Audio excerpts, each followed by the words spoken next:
is the Fantasy Golf Degenerates podcast for this week's Wyndham Championship. The show is always brought to you by ProphetX. Use code FGDegenerates to get 1.5% back on your first 30 days of plays. And as always, we are joined by the wonderful Kendo motherfucking Kim. What's up, Kenny Kim? What's up, Byron? Missed you last week, but it was a big week again for Mr. Baroff. Every time he comes on this show, he tends to just crush. I think he's been on probably about 10 times. And I think more than half of them, he's picked the winner. Definitely picked the winner last week. He put out Kitayama on the show. I think 40-1. It's a normal thing for Mr. Baroff. So hopefully you guys out there tailed. Good for him. Not the best week for me, but we're back on to this one. Hopefully it goes a little bit better. I just had to nap each way last week. It's been a little bit of struggle in the DFS streets. We'll try and get out of that this week. I got some little changes in strategy I'm going to go, especially in cash. Let's go, baby. Yeah, it's always fun to get Baroff on you. Unfortunately, I'm never part of the show, which is the bad part for me. But for everybody else, it's a wonderful thing. So I will be leaving the show way more. Maybe we'll do like a monthly thing where I just ditch the show for and we just get Ryan on you to have a good time. But that's neither here nor there. Let's chat about what happened at the 3M. Oh, by the way, we are rolling blind without a producer this week. So Kenny's on a different computer. We're using a different platform. Mike's doing what he's doing on vacation. Hope you have a fun time there. So just deal with us, as always, on these shows. There's always technical difficulties as we go through. So we just ask for your patience as we have a fantastic recap of the 3M, Kenny. Kitayama went nuclear. -6 on Sunday to win this damn thing. He looked like freaking Kurt Tiger Kitayama on the weekend, right? 20 birdies. Most birdies ever in on a weekend since like the 40s or some shit like that. It's been a long time since somebody had 20 birdies on Saturday and Sunday. I think he was 17 under in 27 holes from all day Saturday in the front nine on Sunday. So I mean that's impressive stuff. I mean he made it a little bit close at the end. With the bogey on 17, but nobody really could do anything on 18. Knapp had a chance. Really, I mean, that thing missed that approach on the 18, missed by maybe 2 feet. If it lands on the dry land, he's got 10-footer for eagle. Yeah. Which would have been, I think, enough to win or to at least get to the playoff. It might have made Kitayama play a little bit different. But Kitty really had a really nice bunker shot on 18 because that lie was not very fun. Downward lie towards the water. So it was really, really solid by him to get that and make that par on that hole to win. So good for him. I mean, Sam Stevens out there doing his thing. Jake Knapp has been playing some good golf. Pearson Cootie, again, out there. William Mao, coming off a win recently, riding a hot streak. I mean, there are some names up there. And Goddard, of course. Goddard up, dude. It's another top 10 to make it 3 straight as he takes the week off, heading into the FedEx Cup playoffs in prime position to get a captain's pick for Captain Keegan. So a lot to play for these next couple of weeks, especially this week. We have all that crazy stuff with the playoffs coming up and Ryder Cup, and so it should be a fun last month of the season. Yeah, it's a weird time because everything's kind of winding down, but we're not nearly ending the season because the fall swing still rolls through. But everyone kind of gets focused on football. But we've still got the playoffs. We still got the Ryder Cup, and that, like you mentioned, is going to be a fun time to. When do you think, Kenny, the last chance is to kind of through the Tour Championship, the final opportunity people have to kind of. I think that impress Keegan through the Tour Championship, you'll get your top 6. That's when it'll be finalized.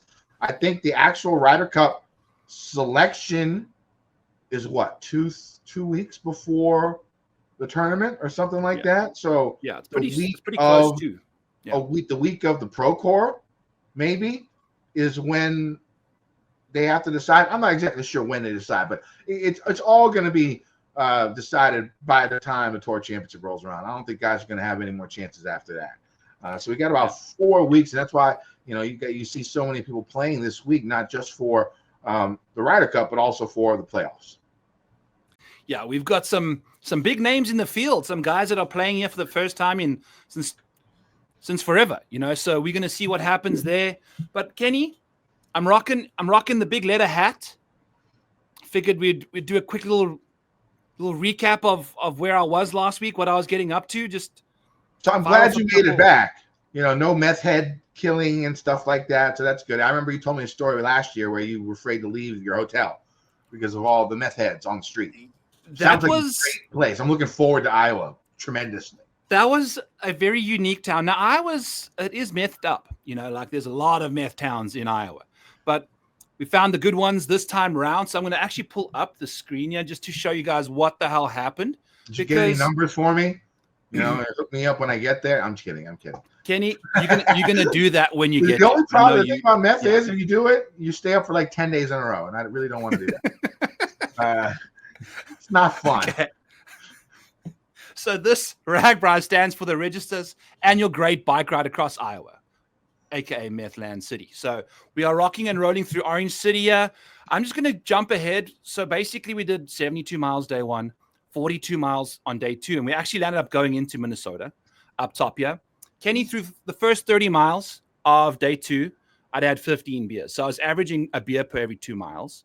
And that doesn't sound like fun to me. Kenny, the thing is, the drinking beers part, yes. But the massive amount of exercise while drinking beer does not sound like a good time.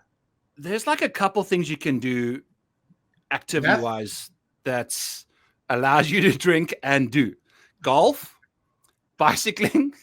You can probably drink and do meth at the same time. I don't know how conducive that would be, but those are some sports you can do while drinking. And you can't run and drink. That just doesn't work. Now, see, I don't know how to ride a bike, so I can't really speak on the actual exercise part. Maybe it's easier than I think. Okay, so I'll just jump here to day 5 here. Iowa Falls. My buddy who lives in Cedar Falls grew up in Parkersburg. My college roommate. He was the guy. He walked past the person that walked into Parkersburg's football shed and shot the coach because he wanted to be on the team as a coach, and he wasn't the greatest player, wasn't the greatest person. Coach said no, came in a couple of days, shot the coach. Also, my buddy survived it. Yeah. What do you mean he shot the coach? He shot the coach. He shot the coach. No. My buddy walked by the person who then shot the coach a couple seconds later, like that day.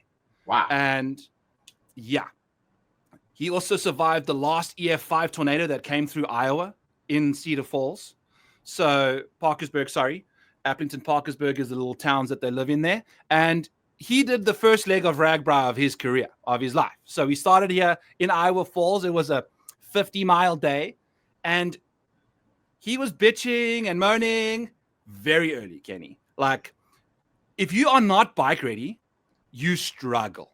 But also, if you are bike ready, it's a lot easier than people think because you got to just get through the first couple situations. You got to get maybe 100 miles under your belt, and then you're ready to rock and roll, within a decent amount of time, obviously. So I did more miles this week than I did this whole year because dad, golf, all that stuff, haven't had a chance to kind of get ready, but took care of business, had a good time day 2, got my buddy through from Iowa Falls to Cedar Falls. I was pushing him up hills, literally shoving his ass up hills.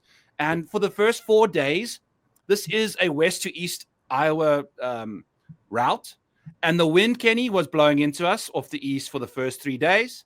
And then, are you frozen, Kenny? No. Okay. I just see your screen, brother. Your day 5 screen. You see me as well, though, right? No, I do not. Oh, yes, I see you now. Yes. Okay. And you see yourself. Okay. Anyway, we're going through the first 3 days, and it's out of the east. So it's day 4, we think, baby, let's go. Going to be out the east. We're going straight south. Winds out the south. It was one of the craziest situations. So we get to Iowa Falls, and we're camping. So obviously you camp every single night. You do your mileage. You get to the freaking town. You unpack the tents. My father-in-law brought the truck with, so he was driving across the state as well with our tents, with the shower, a little big old tent, deer blind that we throw a big old tank on the front of the trailer, and you kind of just use that as like a Jimmy rigged redneck shower, which water, when you are biking every day and sleeping in a tent, you need to be clean because otherwise things can get real rough down south there. So anyway, I survived a lightning storm, Kenny, the way I had lightning bolts landing like a couple 100 feet within me. Like you just laying in your tent, nowhere to go, and this wind's howling, the storm's coming through, and I survived this lightning storm. And those can be scary when you're in a tent. I remember I was in Boy Scout camp, Camp Goshen, for Boy Scouts when I was a teenager here in Virginia, and we stayed in these like military type tents, like with the wood platform and the green canvas tents. And lightning struck a tent like 2 tents away from me, and the guys were asleep. They got knocked out of their beds by the lightning. They didn't get burned or nothing, but one guy broke his arm because he fell off the bed. Out the bed. Yeah, dude. We were sleeping on a blow-up airdrie mattress. So I was like, okay, I'm good. You know, I'm on rubber. I'm elevated in the air kind of thing. Like there's as much insulation as I could wish for here if we did get cracked. But the first bolt came, then I was like, fuck, okay. Lightning doesn't strike twice, right? Boom, another one, and then a third one. Just within 20 seconds, dude. I'd taken all the edibles I was smoking, I was drinking. I'm just laying there. I'm just like trying to survive this thing. We get through it, get like 4 hours sleep. And then the next day was when I had my friend come up. And, you know, we drank far too much on that day. Well, but then we got Goosen would say one thing. Retief Goosen would say that lightning does strike twice, since he's been struck by lightning twice in his life. That's the one person I was thinking about the entire time I was in the tent. It's like, okay, Retief survived getting struck by lightning, so we can do this thing. We're okay. Did you hear the stories from his family? They said that he literally became a different person, especially after the second strike. Like it changed his entire persona. I think it's just because of the lightning strike. It was some crazy shit for Retief. Yeah, it was crazy, but you know, it just, I can see, because I mean, Jesus, dude, lightning is nothing to fuck around with, right? Like that, the elements of this week, that's what I love the most about this week is my lips like cracked in the middle. Yeah, I can't smile properly because it's just sun, wind, just going, you know, like, and you just become a caveman for 7 days, and it just helps you like ground yourself on earth again, where you can just feel like you're back to being what you were put on this earth to do. We're not grinding the 9-to-5s. We're not doing all of this bullshit. You know, like you're just out there in the wilderness, driving through the cornfields on a bicycle, having a great time with everybody else. So at the concerts every day, Kenny, after the ride, there's a concert.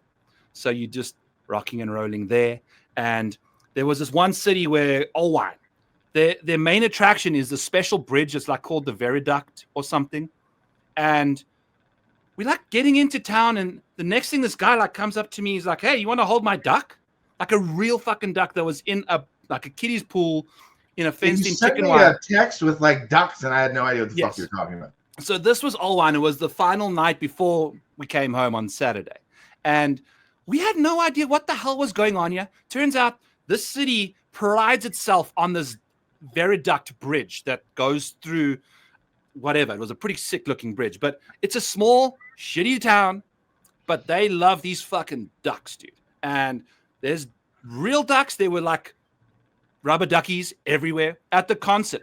Instead of a giant beach ball, there were 2 giant blown up ducks, like rubber ducks, just getting like pushed in the air, like nonstop, dude.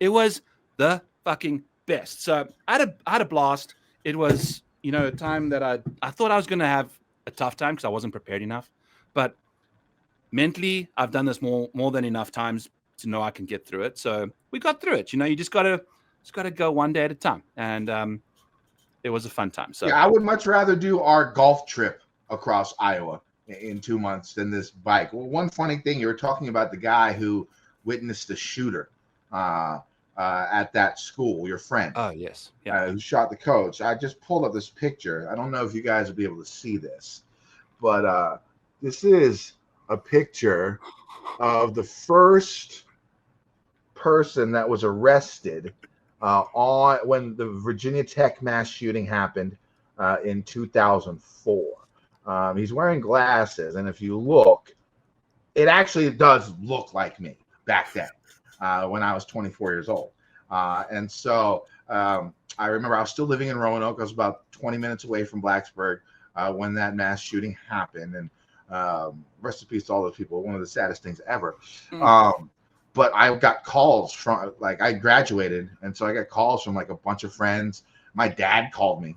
He never called me, thinking that was me, because that was like the first pick that was out in public. It was by the AP. It was published. It ended up being a gentleman who worked for the newspaper, the tech newspaper, and he was taking pictures and stuff. And it was an all points bulletin. It was a bolo for young Asian man with glasses.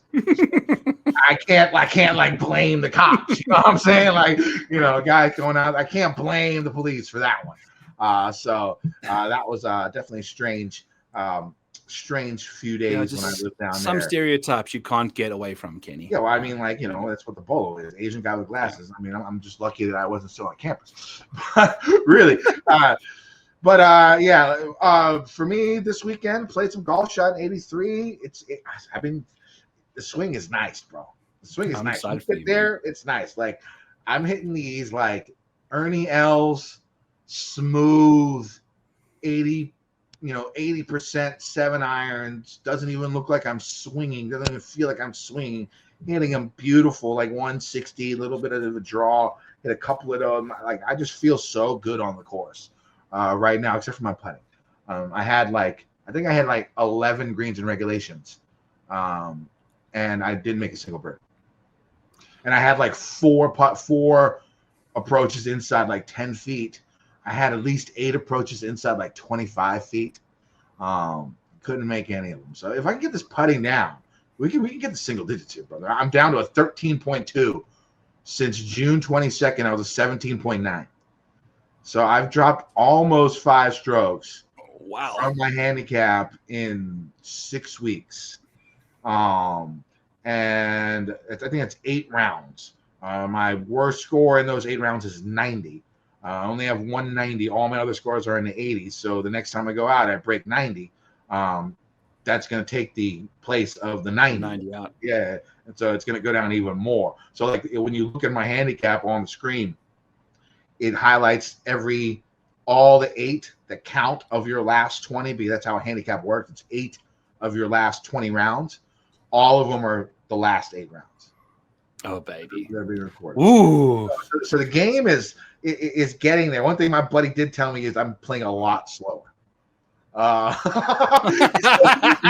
I am playing a lot slower than I used to be. I don't know if he's doing that to get in my head, because this is a guy that's always been better than me. And we always gamble. And he used to give me 7 strokes. Now he doesn't give me any. And we only played a couple times, and I still beat him this past week. And I think he's just trying to get in my head. But it could be true, too, because I'm a lot slower. I'm more methodical in my prep. And the big thing that I'm doing is I'm making sure I'm doing the same shit every time before each swing. And if something fucks with me in the swing, I start over. So, yeah, I'm definitely a little bit slower. I think I'm like DJ. Like, I'll play my drive and my approach quickly. But putting takes a little bit of time. There's stuff you need to do on the greens that takes, and that's a totally cool situation. If you're playing with 3 or 4 other guys, or 2 other guys, there's shit you can do on the greens while they're busy. As long as you're not the first putt. And if you are, then you are. Then you just take your time, got to survey the greens. And Kenny, you are preaching, baby, because golf, you're probably swinging with the very similar. Maybe you fixed a tweak or 2 here and there, but it seems like your mental state of mind is just so much better. And you just. It's actually the swing. It's that one swing tip I got, and literally since that moment, it's changed, because my scores prior to the last 8 were like 98, 99, 92, 97, 101. Okay. You know what I'm saying? Like, those are my scores before, but I was playing really, really bad. Like the worst I've played in years. And so I don't know. That one little swing tip I got just fixed everything. It was pretty amazing shit. Let's go, dude. Let's go. I'm gonna have to play at least 8 rounds so I can have a handicap by the time you get you, so that we can play fair, But by the sounds of it, we might even have the same handicap by the time that happens. So I don't know. We'll see. 13.2 is, I don't know, if I can get to like 12 by the time we're there. I think that's realistic. Yeah, I'm probably, in all honesty, a 6. So maybe a 4. I don't know, somewhere in that range. But we'll figure it out as we go along. Shall we get to some do you have anything else you want to chat about, Kenny? Lottie Wode. Let's chat about Lottie. Oh, yeah. Wow. Dude. Wow. She's a dog. She's here to stay. She's a gangster. We'll see. Right? I mean, it's all been across the pond. It's all been in Europe. You know what I'm saying? Where she's comfortable. She's young. You know, she plays in France, Avion. She plays the links courses in England. You know, she's done that before. It's something she's used to. Can she come over here to the United States and play, you know, the same way? We'll see. I think yes, the way she's been playing so far. 6-1 seems a little bit crazy for the Women's Open this coming up week, but people are betting her. That's how good she is, right? It's her second professional slot. You don't want this to be like a Rose Gang situation, right?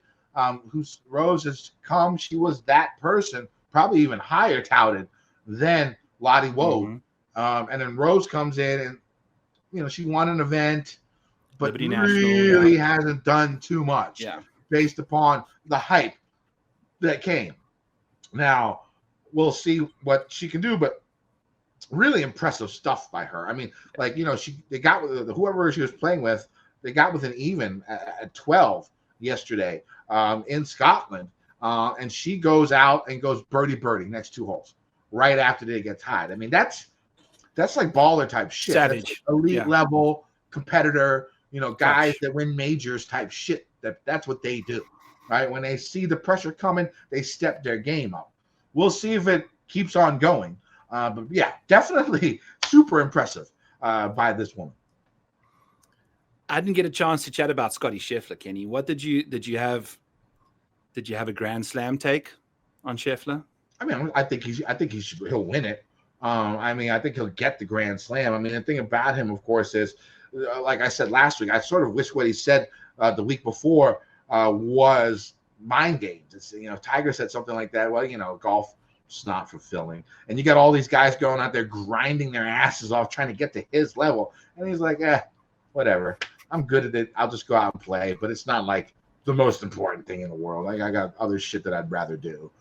You know what I'm saying? He's out there like breaking records and like doing shit that we haven't seen, you know, in a long time. He's like, you know, it's not even like my favorite thing. It's like a job to me. And like, I sort of want to believe that it's mind games, but it's not. It's just the way Scotty is, because that's some shit Tiger would do. Be like, yeah, you know, just to get in everyone's heads, right? But it seems legit for him. No, it's insane, man. And I thought that the Open would be the last one he gets. That would be the one that he'd have to get for the Slam. Yeah, he's going to get it. Yeah. No, he is. It's absurd. We did say this with Rory 10 years ago, and it took him 10 years to get it, but I think Scott is a different level. Yeah, he's doing it differently, man. You know, like that, the way he's going about it is so different to what Rory was doing. Like Rory was all about power and explosiveness. Well, that's the reason why I think Scotty's not fun to watch, because Tiger and Rory, you know, Rory had the bomb. Tiger would put himself in bad positions, and he would find on and off the golf course insane ways to get out of it, right? Scotty's never in those positions. He doesn't make those mistakes. So safe. So he's so safe, man. Yeah, it almost seems like better golf than what Tiger did. Because he's not making the mistakes. He's just doing exactly what he needs to do on every shot. Yeah. Tiger pulls out crazy shit, and that's why people loved him, right? You don't see that crazy shit from Scott. Yeah, because if you're in the trees, you'll say to your buddy, "Hey, watch me hit the shot like Tiger." Yeah. You can't say that to your buddy, because what you have to do is tell him before every single shot and say, "Hey, watch where I'm going to hit this. It's exactly where I'm aiming." Yeah. That's what Scotty's thing is. And now that he's such a good putter, yeah. I mean, shit. It's over, dude. It's like we were saying this about the putter. If it happens, we're in the shit. Only thing that could stop him would be injury, or if the way he's thinking really overtakes his mind. Like, okay, if he's like, okay, I really just would rather be with my family and my kid. than be out here on the golf course. If that ever happens, that could change things, but who knows?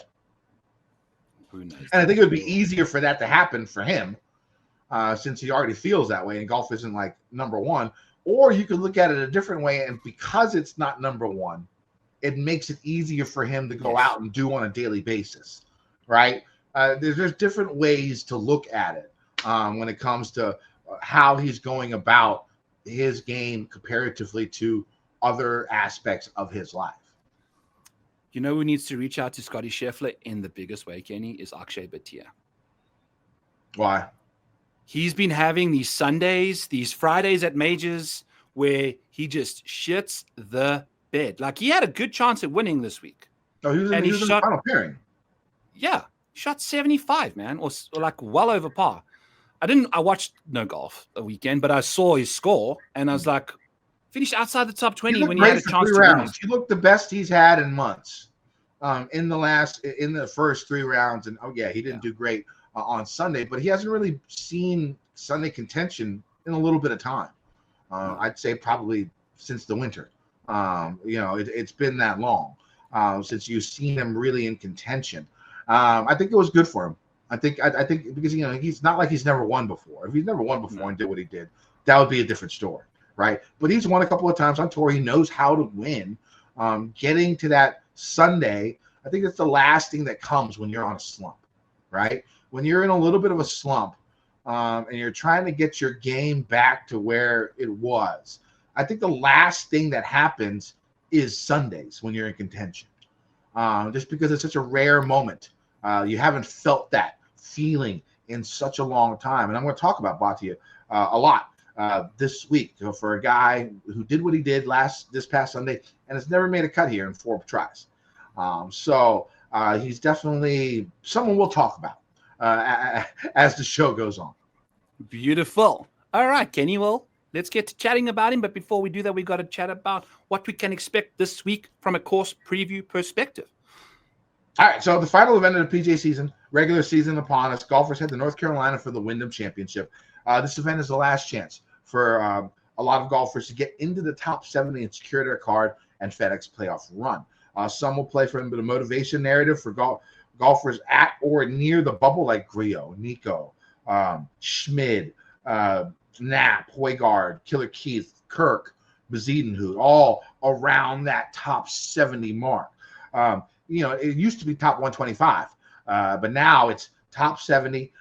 They get in, it's a lot tighter. And that's why you're seeing a lot of, it's a pretty decent field that you see. And I think we'll see decent fields at this event for the foreseeable future, just because you're going to have guys that want to make it. Also, Ryder Cup here, still playing for the Ryder Cup. You got that narrative going as well. The main trend, though, that you see on this course year in and year out is the course history factor. Right? Course history correlation is very, very high at Sedgefield. You often see the same golfers at or near the top of the leaderboard year after year.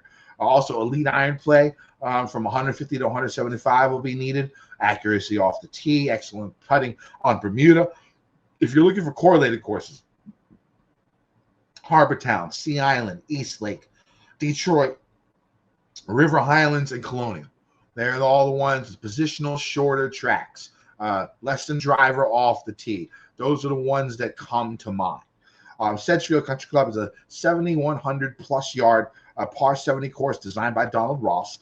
The course has 4 par 3s, 2 par 5s. Both the par 5s are reachable by most. And are the 2 easiest holes on the course. 8 of the 12 par 4s are in the 400 to 450 yard range. This course is not very lengthy, but there are a couple of long par 3s and there are 2 par 4s that play over 500 yards, with 18 being the most difficult hole on the course. And that's like 510, 515. This course is routinely one of the easier courses on tour. Average winning score of around -17. Off the tee, golfers will see average-sized tree-lined fairways with light rough, though it has been a bit longer the last couple of years, and just a few fairway bunkers. Over 70% of all drives land on the fairway, which is well above the tour norm. This is mostly due to the fact that a lot of drivers take less than driver off the tee here. Having the correct angle to attack the pin is of great importance at Sedgefield, especially because of the undulated and sloped greens. Placement and accuracy off the tee seem to be more important than length and wayward drive. And wayward drives could cause problems for golfers.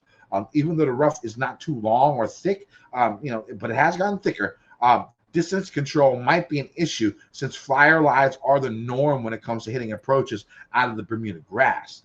Here's a telling stat on just how important it is to hit these fairways. The green and regulation percentage from the fairway, over 80%. The green and regulation percentage from the rough, right around 50%. Now, I'm not saying like don't roster bombers. As far as some of these guys hit the ball off the tee nowadays, even without driver in hand, should be much easier for them to hit the greens with a wedge than these stats indicate, especially if conditions are soft. But for the most part, accuracy off the tee will trump distance. On approach shots, golfers will see small to average size greens that slope from back to front quite heavily. This is a Donald Ross special right there. Hitting it below the flag going to be very important, and that sort of correlates back to the iron play. Like if you're in the rough, it's harder to judge your distance. You really, really have to keep the ball below the hole here. If it goes past the hole, I mean, like you're looking at like crazy undulation, downhill, severe back to front slope. It will make it much more difficult. You want your nice, easy uphill birdie putts. You got to control your distance, and the easiest way to do that is to hit these fairways. The edges of the greens are crowned with large collection areas waiting for golfers who miss. Bunkers around some of these greens, but most are shallow and fairly easy to get out from. And there is water only on a few holes. The greens themselves are Bermuda grass with stick meter rating of around 12. But of course, you're above the hole, you're putting down, that stick meter rating could be 14 to 16, right? That's why it's so important to hit these fairways, so important to keep the ball below the hole. These greens seem to be a major defense of the course, as there are a lot of three putts at the Wyndham Championship. And I don't have the numbers, but I guarantee you the majority of three putts will be from putts that people hit past the hole. I can almost guarantee you that without even looking at the numbers here, right? Likely came from the rough. What do you mean? And it likely came from the rough. Yes, exactly. The Wyndham Championship has been played on this course since 2008. The greens were bent grass. They switched to Bermuda in 2012. I don't know many people looking that far back in course history, but if you are, don't go before 2012. What are you looking for this week? It was like the only person that can go from like 2012 is like Webb Simpson, Adam Scott, and maybe Glover, and Matt Kuchar. Those are like the four guys that you can kind of go from there. Course history. I have 6 boxes that I want to check this week, and it's strokes gained off the tee on courses shorter than 7,200 yards. It's strokes gained approach from 100 to 200. Bang, simple, easy peasy. There's like a fraction. It's not even 1% of shots that come from 250 plus. It's less than 1% of shots that come from 250 plus. And I want to show you, Kenny, as well. You were mentioning how important it is to hit the fairway. If you take a look over here, here's the missed fairway penalty situation. The fairway widths here is like 10 yards short, narrower than tour average, basically. And then the missed fairway penalty on tour is a third of a shot, basically. You're losing a third of a shot if you're missing the fairway. Over here, last year it was almost half a shot. So it's critical to kind of make sure that you're hitting the greens there in that department. And then I want guys that are scoring easy. The first 2 days are looking like conditions are going to be calm. The boys are going to be going low. Then the weekend showing up, there might be a little bit of wind over the weekend, medium conditions in that department. Wyndham history, Wyndham Championship history. It's also one of the first times we've got Wyndham Clark playing the Wyndham. It's going to be fun for him. He's out. Oh, he's out? He's out. Okay. Well, he's no longer playing the Wyndham. Also, comp courses, Kenny. I brought up a couple comps while you were chatting over here. TPC Sawgrass is one of them. TPC River Highlands at the Travelers. Innisbrook Copperhead for the Valspar. Might be playing Copperhead in 3 weeks. Ooh, that should be fun. Going down to Tampa for our St. Pete. We got 2 houses right by the beach in St. Pete for our auction draft. Oh, baby. All right. Getting back to business over here. I do like that course for you, though. I think it seems like it makes a lot of sense for your golf game. Waialae Country Club. I think that's a great comp as well. PGA National, I got a bunch of Colonial, TPC San Antonio for the Valero, TPC Southwind where they play the FedEx Cups for RSM, the I think. Jude.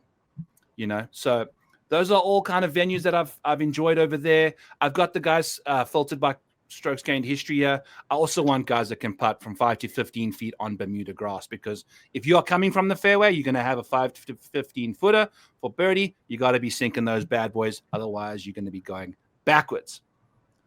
Simple stuff, good course history, good ball strikers, you know, the way we want them to, and then go from there. So yeah, definitely when it comes to this week, I'm trying to keep it simple, stupid. I've been in a little bit of struggle on my cash lineups here in the last month. Definitely going to take a bit of a turn since we're talking about it, even though we're jumping ahead. I'll go ahead and just talk about it. So this week, what I'm going to be focusing on, especially for cash, like you said, for keeping it simple, course history, makes a lot of cuts, high in my mom. That's it. Cool. I'm not trying to overthink it. I'm not trying to get cute. I think I've been trying to get too cute when it comes down to it. I'm just going back to the basics, keeping it simple. You'll see with my cornerstones here in a few minutes. Beautiful stuff. Before we get to those cornerstones, we got to chat some kickback golf betting. Got to chat a little bit of, can do some Play ProphetX bets after that as well. They've got placements now every week, Kenny. Let's actually just chat about Play ProphetX, because I'm going to bring up the screen again here. We've got Play ProphetX rocking and rolling. We've got a top 20 market that's got Matt Fitzpatrick at even money. We got Bobby McIntyre sitting here at plus 134. My account is getting very low. That Bryson DeChambeau top 20 bet, Kenny, for a not top 20, broke me. It absolutely took a piece of my soul. I don't know if I can ever recover from a situation like that. But got Denny McCarthy here for to finish inside the top 20 at plus 205. So there's a bunch of dudes that we can, you know, find whatever market you're in the mood for. There's all sorts of fun stuff that is showing up here at Play ProphetX now. Use code FG Degenerates to get yourself 1.5% back. There's in between round stuff. There's live plays that you can make in during the tournament, you know. So there's all sorts of fun stuff you can get up to here at Play ProphetX. Be sure to use code FG Degenerates when you do that. Yeah, I gotta play ProphetX Play. Okay. I think the two people that I'm going to be focusing on for top 20s this week. The first one's probably going to be Keegan Bradley. When it comes down to it, you know, he's going to be motivated. He needs to make, like, when it comes to Keegan, I think he doesn't want to pick himself, right? He wants to make it easy. He wants to make the Ryder Cup T-ball on merit, and he's going to have to do it with great fit. I think he's 10th right now in the Ryder Cup standings. I think a top 3, a top 2. Top 3 would probably get him real close to that number 6 level. So I think he's going to be supremely motivated. He played this course for the first time in forever last year and had a respectable 22nd place finish. So I do like Keegan for a top 20. And I think might look at Jake Knapp for a top 20 as well. Again, the form for him has been really, really strong. I think right now you can actually get plus 190 for it on Play ProphetX. I'll probably try and get a little bit greedier, maybe try and get over 200, plus 200 for that top 20. But I think those are the two guys that I'll be focusing on. Yeah. Jake Knapp's form, Kenny, he's, since the RBC Canadian, hasn't finished worse than 27th. Now he's had a couple bad, you know, like one shot outside of top 20s, which is golf betting for you. If you kind of, you know, if you're new to golf betting, that sucks. If you aren't new, you've had that happen to you way too often. So like Kenny said as well, you want to be making sure that you get into this market way sooner than Wednesday, because the market kind of finds its level the closer we get to tee off. Monday afternoons, that's when the value's out there, baby. So go and grab your guys. It's pretty good that there's that much liquidity already out on Monday at 5, 6 o'clock. For the Wyndham. That means it's growing. That means, you know, they're getting it out there because there's a lot of liquidity out there for these top 20s early on. Oh, yeah. No, there's more and more people signing up with code FG Degenerates. And the more that's out there, the more plays there are available to kind of click, you know. And there's more. And again, if you're not familiar with Play ProphetX, it's peer versus peer, right? Yeah. There's no book, there's no juice. What they do, what ProphetX does is they'll take 3% of your winnings when you beat somebody. But if you use our code FG Degenerates, for the first 30 days you're on the site, and for up to 30 plays, they'll only take 1.5%. So you're getting you only use our code FG Degenerates, and they only take half the rate. Yeah, which is still a very small amount of rake anyway. So we shall see what's going on. While we're there, let's get the hell back to who you're going to be betting this week, Kendo, Kim. All right, I'm going to go ahead and I'm going to start with Keegan Bradley. 35 to 1 with 3 places. I think the only reason he's playing is because he wants the Ryder Cup points. Right? I mean, he's supremely motivated. He does not want to pick himself. He should pick himself if he doesn't get in the top 6. But he just wants to make it easier, right? No controversy, no second guessing, right? And the way to do that is to play well these last 4 weeks. And we've seen he can do that in the past, right? He's won the BMW before, right? And so, he's played well in the playoffs, and he's playing this event, I think, just for that motivation.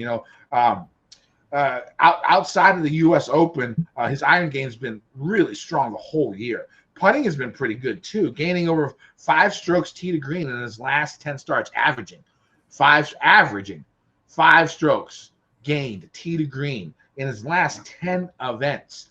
Like I said, finished 22nd here last year, which was his best finish. So I'll take him 35 to 1 to 3 places. Next is Adam Scott, 40 to 1, 8 places. Been sniffing leaderboards the last couple of months. Gained almost 5 strokes with his approaches in 3 of his last 3 events on U.S. soil. 7th and a 2nd in his last 3 appearances here. Needs a top 3 finish, probably, to make the playoffs. I think he's like 84th right now. He's going to need like top 3, top 2, something like that. I don't know exactly the numbers, but he's going to need a very, very strong finish. Next, Max Homa, 66 to 1 with 8 places. Playing decent golf, making 8 of his last 10 cuts since the Masters. Looks like he's ball striking much better. Has gained strokes with irons in 3 straight. First time we've seen that since last year's Masters, right? First time he's gained strokes with irons in 3 straight events since last year's Masters. He's also gained off the tee in 2 straight. Had some time near the top of the leaderboard for the first time in a while at JDC. Watched a bunch of them last week at the 3M. He was on a bunch of featured groups. It looks like he's like almost there. He was missing a lot of putts, but like especially Saturday and like Friday, like his iron game was really strong. And 66 to 1, I can get on board with that. Next, it's going to be maybe my favorite bet. It's your South African brethren right here. It's going to be Christian Bezuidenhout, 75 to 1 with 8 places, already down to 40 to 1 in some places. Like it's gone down. Actually, I bet 365. I put this bet in this morning.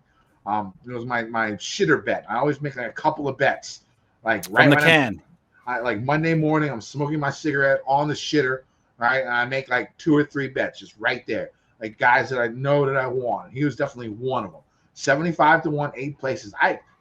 If you could still get him 50, 45, I would still bet him there. Like that's how much I like him this week. Gained this with his irons in 6 of his last 8, 4 top 20s in his last 8 events. Bent Bermuda, best putting surface. Like he looks like he's on the verge too. Like he's on that verge. So I really like him.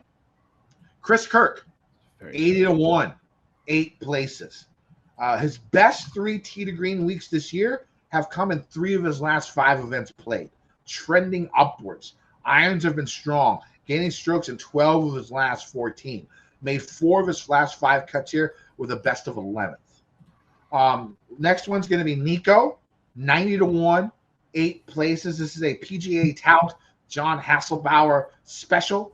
I think he's picked 2 of the last 4 winners here at the Wyndham. Go to his X account at PGA Tout. He writes an article for lineups.com every week. The lines. Talked about how. No, he changed it. The name. I think it's called lineups.com now. Because they actually get on my bicycle and the whole world's changed. I could be wrong, but they actually hit me up to try and write on it. And I thought about it, but I don't really feel like writing anymore. Not a course preview, Kenny? it might change for 2026, but for this year, I'm just going to take the whole year off from the writing. But he talks about how Nico has played well on short positional courses with a runner-up of Sony and RSM. He putts very well in Bermuda, like strokes gained Bermuda. I think he's top 10 in the field. After missing the cut a couple years ago, he finished 22nd last year here. Good on short par fours, hits a ton of fairways. I like him a lot. 90-1, 8 places. So the cards so far, I still have a bunch of money left. Keegan 35-1, 3 places. Adam Scott 40-1, 8 places. Homa 66-1, 8 places. Ziedenhout 75-1, 8 places. Chris Kirk 80-1, 8 places. Nico 90-1, 8 places. I love it. And I did check its lineups. My bad. I don't know when that changed. It's just, it is how it is. Lineups. Go check out John's stuff. It's fantastic. It's one of the premier articles out there. So I'm going to go ahead and let you guys know where I'm going with. I will double down on Max Homa with Kenny there. Looks close. Looks very, very close. And we know this man. I think he needs a win or a second to make the playoffs. Mm-hmm. I want him to be in the play. I want him to fight for this, right? He's obviously clawing for right. I think that's his main thing right now is to make this team. I want to see him playing well. It's respectable. I mean, to do what he's doing, playing shitty events when he was playing, SIG events all the time, grinding out there, trying to get his game back to where it needs to be. I think it's going to come back. Yeah, ultimately it has to, and I think he's just too good of a golfer. I don't know about that. You can ask David Duval. I mean, Duval's been playing good on the senior, but you can ask Ian Baker Finch or Chip Beck or Hunter Mahan or who's the Canadian, Graham Dillette. Sometimes the game doesn't come back. But we've seen flashes with Max. That's the thing. He was leading the John Deere at one point. Just land up leading a tournament. You got to be doing something right to get there. So I like him a lot this week for all the reasons you mentioned there, Kenny.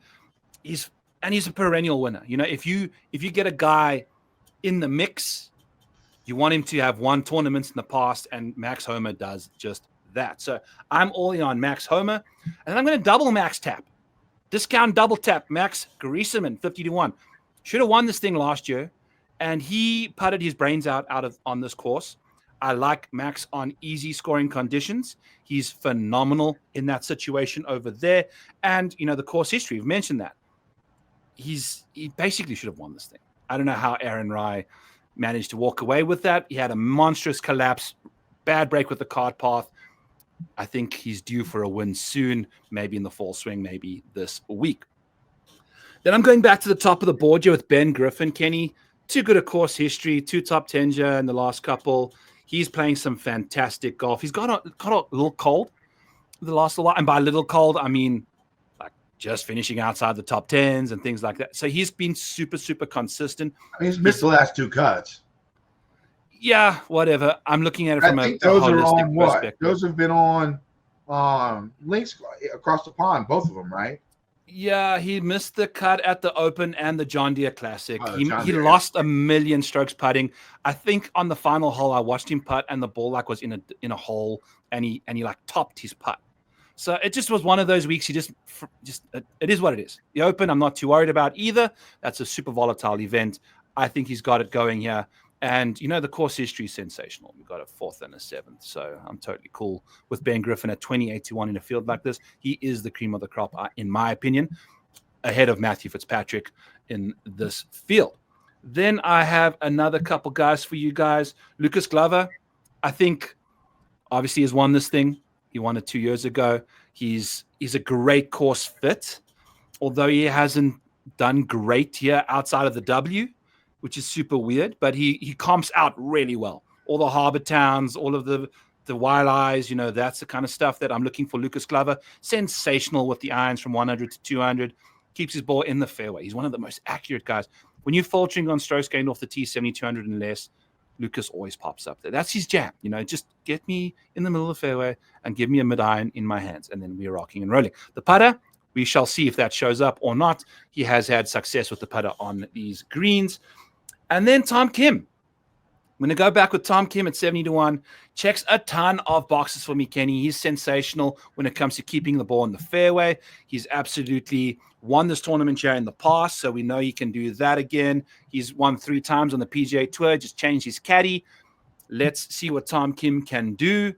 17th at the Scottish Open, 28th at the 3M. So we're starting to find some momentum, and I think with this new caddy, it's going to be really, really impressive. So I think we're going to see a better Tom Kim version coming through very, very soon. Sensational. 7th in the field from 100 to 150 and top 20 in easy scoring conditions as well. So lots to like from Tom Kim, also a lot to hate. That's why he's 70-1. So that's the majority of my card right now. I'll have the placement side of things for you guys again on my show, 7 Eastern, Model Mayo Media Network, not Model Media. Model Media. Mayo Media, 7 Eastern, back 9 bets on Tuesdays. I'll see you guys there today, if you're listening on a Tuesday. And one thing before we move on to the DFS streets that I did forget to mention, if you guys are members of Fantasy National, Pat actually bought Fantasy National back from the company that he sold it to for a nice profit. He pulled some barstool type shit right there, right? For a nice profit. And now Fantasy National is merging with the Rabbit Hole on BetSperts.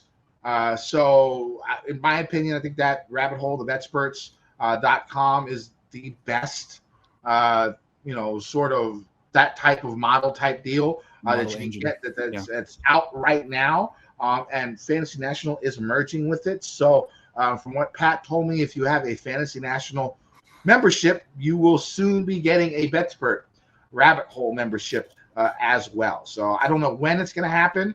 My guess would be by the fall swing, but I'm not 100% sure. But just be on the lookout for that on social media because the Rabbit Hole is pretty fucking amazing. I've had chances to look at it and glimpses. It's pretty cool shit. Lots of detail. Make sure you go check that out because if you're a Fantasy National member, we will be moving over there full time. Let's go. Alrighty. So that is your play. That's your kickback golf segment of the week. Also use code FGD15 to get yourself 15% back there. It's rocking the John Daly Razorbacks basketball jersey, Kenny, with the number 69 on the back, and everyone kept asking me if I was from Arkansas, and that was not the answer that they were expecting when I did give them it eventually. DFS blood, sweat, and tears for this week's Wyndham Championship. Kendo Kim, where are we going at the top of the board? We got Matt Fitzpatrick, Keegan Bradley, Ben Griffin, 3 boys. Let's clump Hideki Matsuyama and Bobby Mack in there at $9,600 as well. 5 of the guys at the top. Where are you going? King is my first cash game cornerstone.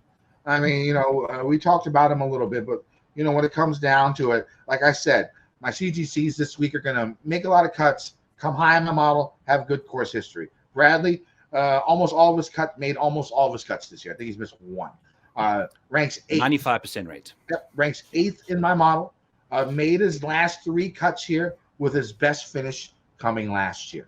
So my first cash game cornerstone is going to be Keegan. It's actually tough between Fitz and Griffin with me. I could do a matchup, like a Fitz versus Griffin's matchup against you if you'd like, because I like Fitz. The way he's playing, it seems like he's back to where he used to be, and where he used to be was one of the best players in the world, right? And it looks like he's getting it back into that zone. His iron game's stronger. Of course, he still has a little bit extra pop on his drive and stuff like that than he used to. I like the way he's been hitting a lot of birdies, hitting a lot of fairways as well. I think he's top 40 in fairways gained in the last 25 rounds in this field. When it comes to my model, he's the worst ranked out of those top 5. But I just got a feeling he's playing well. He's still outside looking in on the Ryder Cup. I like Fitzpatrick this week a lot. Yeah, he's interesting, Kenny. We saw it was just such a crazy jump in results. He was sitting like outside the top 30 here around about the US Open. And then something happened at the Travelers. He was found a groove, and then the Rocket, Scottish Open Championship, boom, boom, boom. Now he's found his Now he's found his shit. So long-term models aren't going to be picking him up as well. Like you mentioned, your model not picking him up the greatest. Mine, 6th and 7th there. Nothing too special. The eye test is being passed. Now I don't know if I like Fitzy at a course like this, but he has one at Harbour Town before, but this isn't Harbour Town. I think Harbour Town had a special sentiment to him. I do like Keegan Bradley, and I do like Ben Griffin more than him. So, but you know what? The three of these guys, I don't see a problem if you just sprinkled all three of them into your lineups if you're playing multi-entries and then taking a stance down low. I thought about just rostering Keegan in cash, Fitzpatrick in one of my other GPPs, and Griffin in my other GPP, and just starting from there. I was thinking about that. Yeah, it checks out. But maybe if you like all three, you just take the guy with the two lowest ownership options. I think that could be a way to kind of eliminate one of them. You just organically take the guy that's not going to be the highest owned, and just hopefully that guy sucks, because it is golf after all. So moving on down, we got Hideki, Bobby Mack, Jordan Spieth, Aaron Rai, Harry Hall, Jake Knapp, Akshay Bhatia in the 9K range over here. Aaron Rai grading out very badly for me. Will not be going to him. He's my play. I will not be playing in the 9K for sure. I think, if Kenny, you like Aaron Rai, I'd be interested in finding a matchup against him. If you're not, then like you said, you're shaking your head. We are out. What are you doing in the 9s yet, Kenny? There's some fun names. I like Jake Knapp. He's been playing really good golf. At 9,100 seems like a very, very fair price. But if you're looking for the pivot, my hustler play of the week, no music this week. Mike's not here. But my hustler play of the week is going to be Akshay Bhatia for this week. He, like I said, he's never made a cut here in 4 tries. Went to shit in the final round. I think that should keep his ownership low. Also add the fact that he's surrounded by Knapp. He's surrounded by Glover.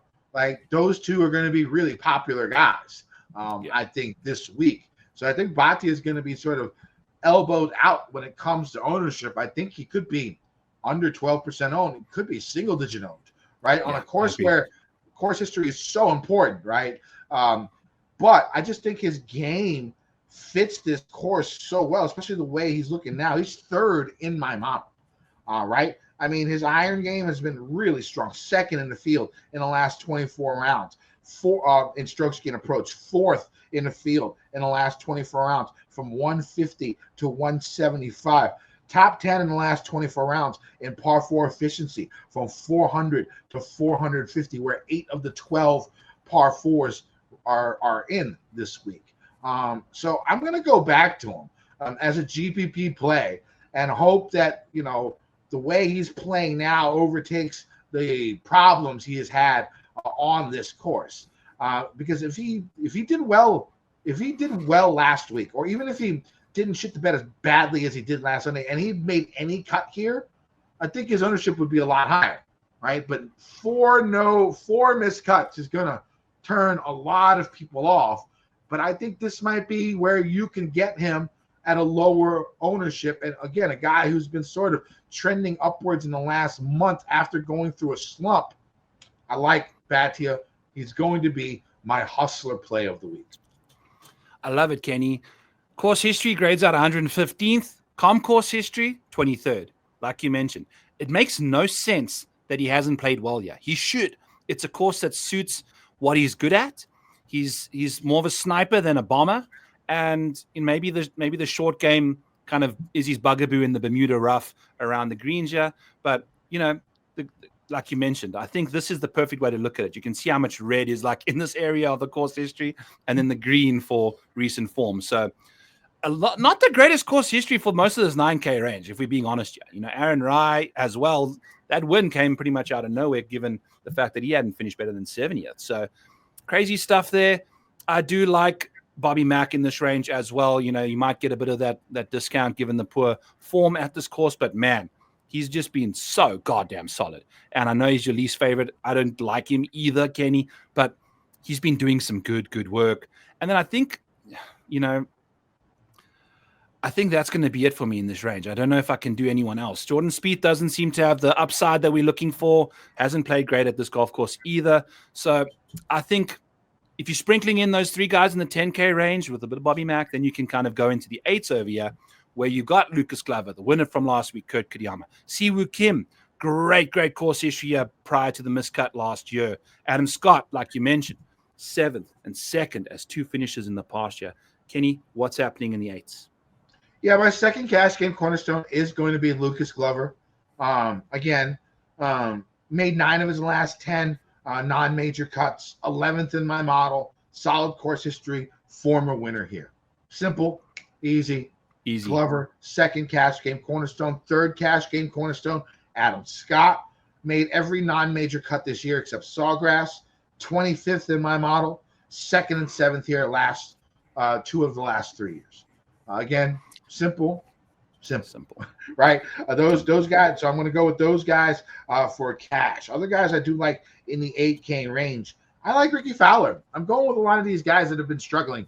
I like a Homa, like a Fowler, who I've seen glimpses of, and I saw a lot of Ricky this past week on featured groups. And again, he's looking pretty good. Again, not making the putts that he needs to make, but the iron game looks pretty solid overall, just from the eye test.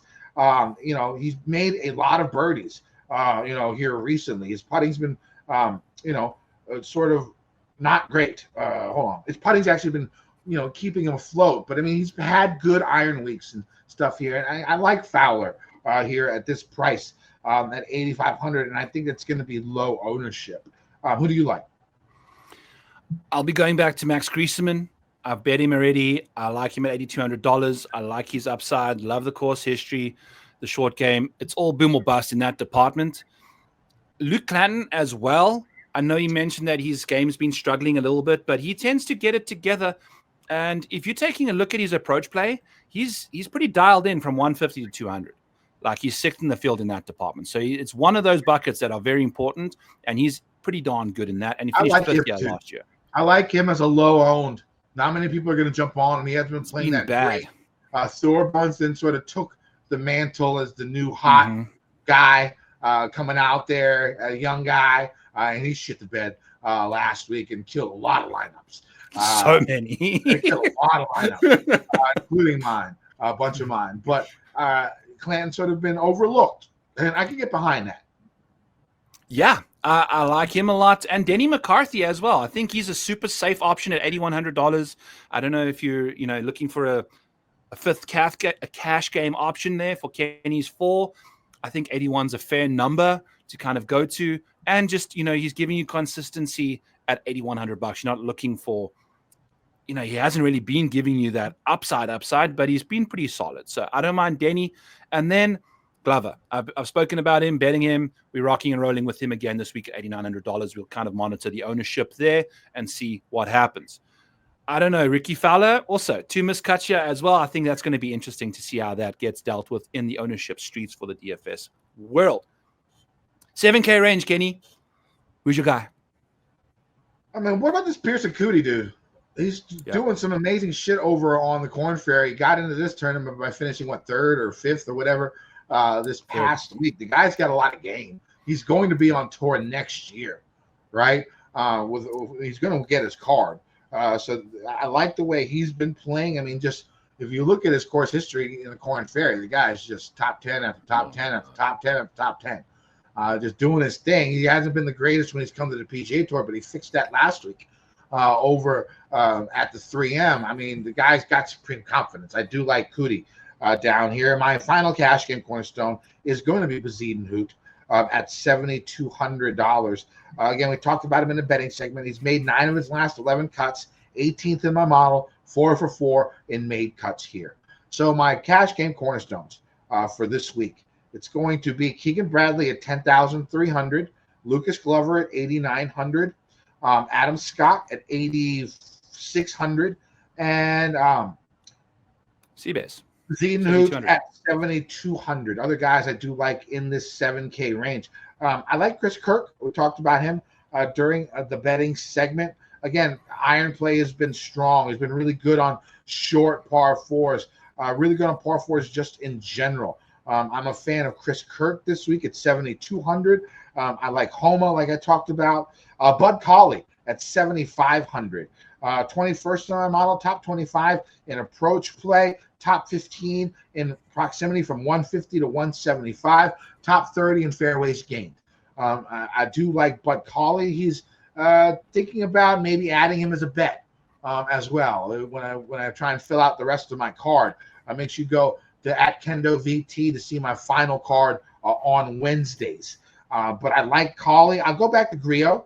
Again, model darling, irons are really good, accurate off the tee. It seems like this is the type of course that should really, really suit him. I'm going in reverse order, but in the high 7Ks, I might go with Nikolai Højgaard at 7,900. Again, making a lot of birdies, iron game above average, off the tee above average, mostly due to his length. He'll be clubbing down here, so hopefully he's a little bit more accurate when it comes down to it. And if he hits a lot of fairways, his iron game's good enough where, he can get a bunch of birdies. I think he finished top 25 here last year as well. 2023 finished 14th. So he's got some course history, and he's 31st in off the tee on shorter courses. He's got that length where he can just sizzle the 3 irons over there. I do like him a lot as well, Kenny. Kevin Yu on these ball striking kind of venues that you just got to keep your shit in play. Hope for the short game. I think he's a good option over here. I'm all in on Tom Kim and Bud Cauley as well. $7,500. They check a lot of boxes for me. Both of them pretty solid with the metrics over here on the ball striking from 100 to 200. Bud Cauley particularly good from 5 to 15 feet on Bermuda grass. So if he's hitting enough greens, we can check some putts roll in. And he has a 22nd and a 15th year prior to COVID. That's something when he was, I don't know, when did he get injured? Either way, that's probably pre-injury for Cauley, but still had some stuff going on, and I like him on these short positional courses a lot. If you're looking for a little gem, Tony Finau, and he's grading out kind of okay for me. Safety ranking, he's 24th in the field. He just finds himself in the mix and just kind of gets inside the top 20 and a 31% rate. He's $7,400. I like him on the comp courses. We're getting some good metrics there. So bad last week. You're going to be getting him for like 0% ownership base. Not 0%, but you're going to get like single digits on Tony Finau. Super solid from 150 to 200. So we'll see what happens. Also saw him doing some sort of weird, goofy putting thing with some sticks. Good to see him working on the putter. You never know when that shows up for him.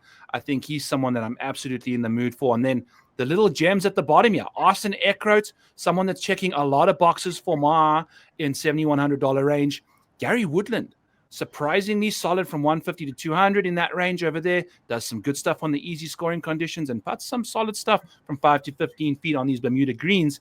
2 top 30 finishes here in the last couple of years. So we'll see what he can do. And then we get into the sixes, and we got Steven Yeager, Eric Cole, Doug Gim, some big names, Kenny, that, not the big names, but some reputable names in the 6K range here. What are we doing over here in the sixes? Yeah, just a couple like in the bottom 7K that I missed. Nico, I talked about. Eckroat, you talked about. Woodland, yes, and Kevin Roy at 7 flat, who's number one in the model and had a pretty good finish last week as number one in the model at 28th. But when we're going into the 6K range, I like Victor Perez. The model likes Perez a lot here.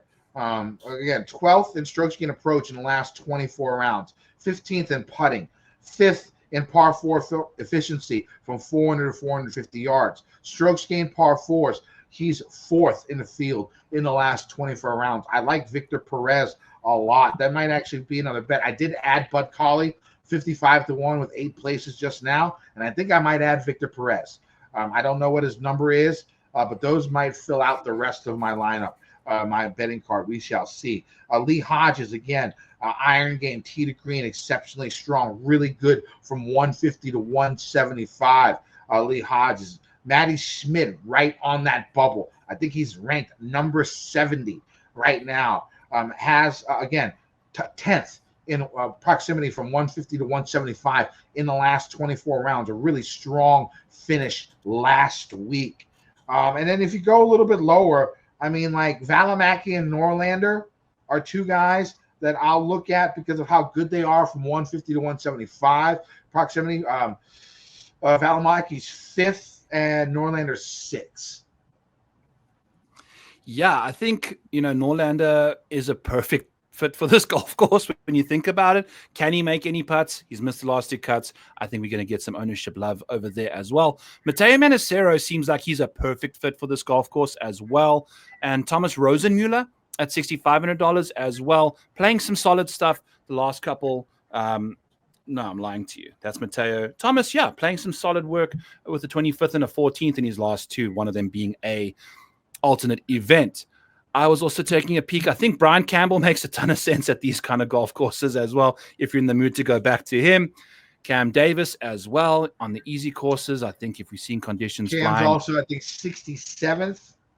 I don't know how he's 67. I don't know how he's in the top 70.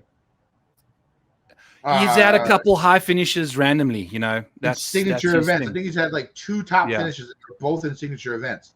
Early in the year. The only reason he's in it. Yeah. I think Mac Masner's checking some boxes for me as well at $6,400, a 12th year last year and a 14th at the 3M. And then kind of just at the bottom, I think Chesson Hadley is someone that if you're looking for just pure course history at $6,200, he missed the cut year last year. I don't know if he's motivated enough to – I think he's just so bad right now that he doesn't have a chance to get inside the top 70 or whatever, but he does have fantastic course history for someone that's $6,200. So we'll see what old Chesson can do over here for us. So, I like the 7s a lot more. I'm kind of going balanced with my top 10 guys, the 10K options over there. All righty. That is going to be the DFS Blood, Sweat, and Tears. Kenny, one and done's still going on for you. I am second in the Slider Cup, and this is the last week of the regular season, and they pay out for regular season winners. So top 7 get paid out. So I'm just going to keep that quiet. Because a lot of those guys watch the show. So I'm in second place. The guy in first would really have to fuck up. I'd have to go really, really couple of high ones. I'm like 100 points behind him. And the way the point system works is your finishing position. Whatever the cut number is, if it's like 76 people make the cut, then your guy misses a cut, you get 77 points, right? And so you're trying to get the lowest amount of points. And I'm in second place in that, so I'm just going to go ahead and keep that quiet. I have Fitzpatrick left in the Mayo Cup. I think I might just use him. I'm 124th in the Mayo. So it'd be nice to bump into the top 100 with a couple weeks left. I'm gonna take a stab at Lucas Glover and see what he can do for me. I'm done though. I'm out. There's no chance I can do anything. But it is what it is. Awesome stuff, folks. It's gonna be a wrap for today's Wyndham Championship pod. We appreciate you guys for hitting the like, hitting the subscribe. Let us know in the comments who's gonna win. We'll take care of the winner from last week. Next week, let us know who is going to win this week at the Wyndham Championship in the comments, and I'll get you into my Model Maniac Patreon. We got Trash 420 finally into the Model Maniac Patreon after many messages to Kenny. There we go. We're finally back in business there. You can't be a bot account and message me, people. It's going to go into my sex bot trash can. So you got to have, or just whatever. Anyway. Use code FGD15 for your kickback golf paraphernalia over there. Use code FG Degenerates to get yourself 1.5% back over on your first couple plays at Play ProphetX. Use code FGD50 for my Model Maniac Patreon accounts, which you've been seeing all the stuff on the screen. Get yourself in there, wrap it up, and get us out of here. Kendo Kim. You can find me on X at KendoVT. I'll have all my ProphetX plays there. I'll have my final betting card. I just added 2 more bets right now during the show. So the card's basically complete. Anything else I add, live bets and stuff like that, will all be on my X account at KendoVT.